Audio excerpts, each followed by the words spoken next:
जय Shri Krishna. Important information 12th classes फटाफट start करते हैं। एडमिशन ऑफ ए पार्टनर के अंदर रीवैल्यूएशन अकाउंट कैसे हम बनाते हैं, इस पर आज हमारा एक इंपॉर्टेंट लेक्चर है।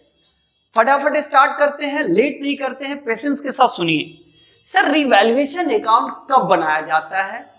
सर रीवैल्यूएशन अकाउंट हमेशा इनकमिंग पार्टनर के आने से पहले ही रीवैल्यूएशन अकाउंट बनाकर हम लोग बैठ जाते हैं। जैसे सुनिए, क्योंकि रीवैल्यूएशन अकाउंट बनाते क्यों हैं?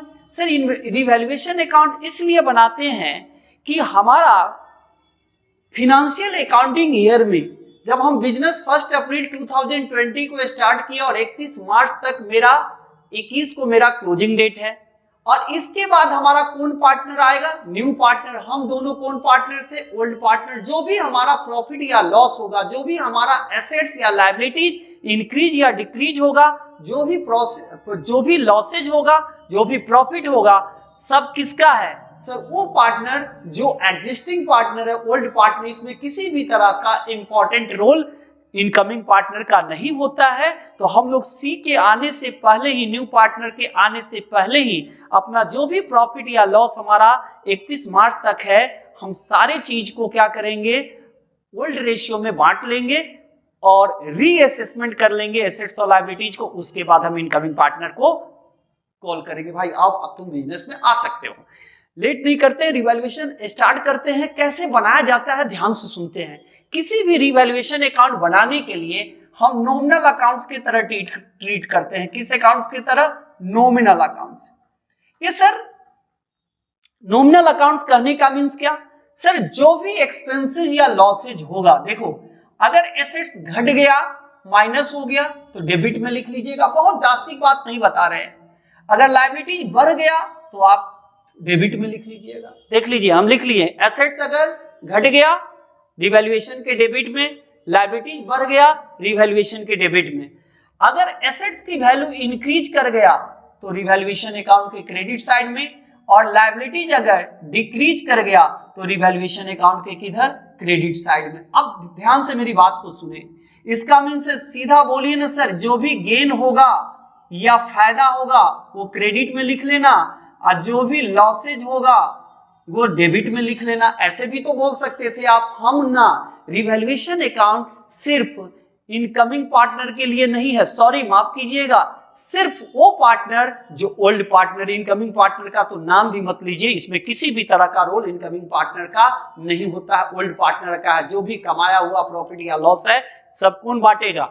Old partner. किस रेशियो में? इंपॉर्टेंट इंफॉर्मेशन, ओल्ड रेशियो में। आते हैं सर, जरा आप ध्यान से बात को सुनिएगा। एसेट्स की वैल्यू अगर डिक्रीज कर जाए तो डेबिट में लिख लीजिए, अगर एसेट्स की वैल्यू इंक्रीज कर जाए तो क्रेडिट में लिख लीजिए।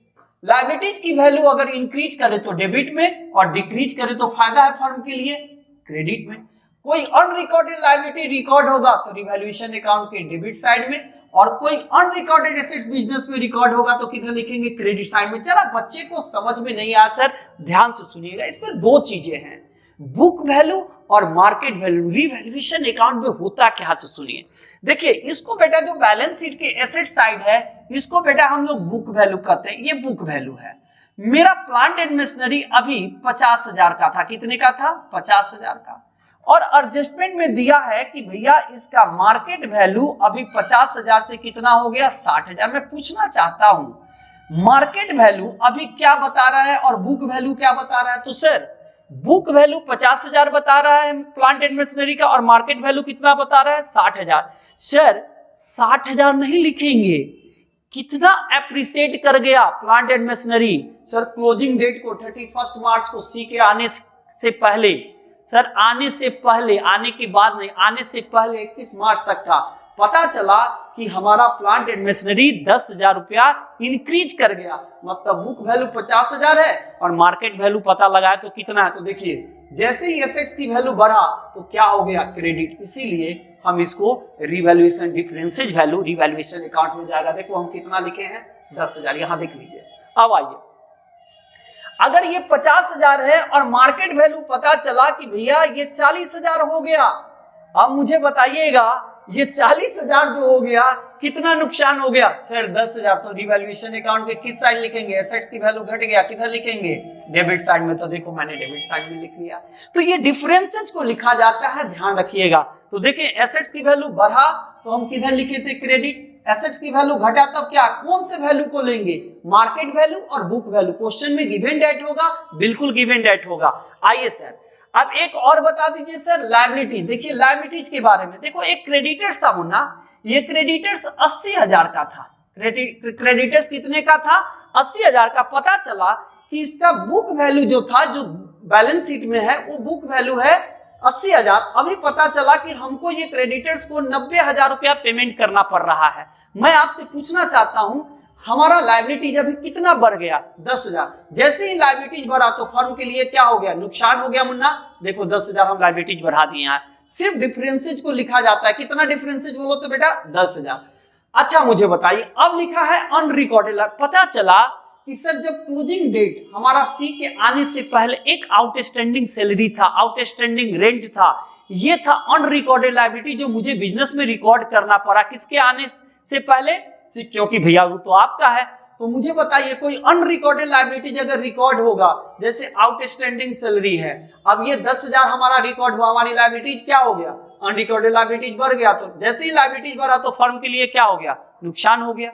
चलिए अब सर पता चला कोई अनरिकॉर्डेड एसेट्स है जो बिजनेस में रिकॉर्ड हो गया, वो तो आपका है। तो सी को आने से पहले हम क्या करेंगे? रिकॉर्ड करके अपना जो भी प्रॉफिट होगा हम आपस में दोनों पार्टनर, जो ओल्ड पार्टनर है, बांट लेंगे।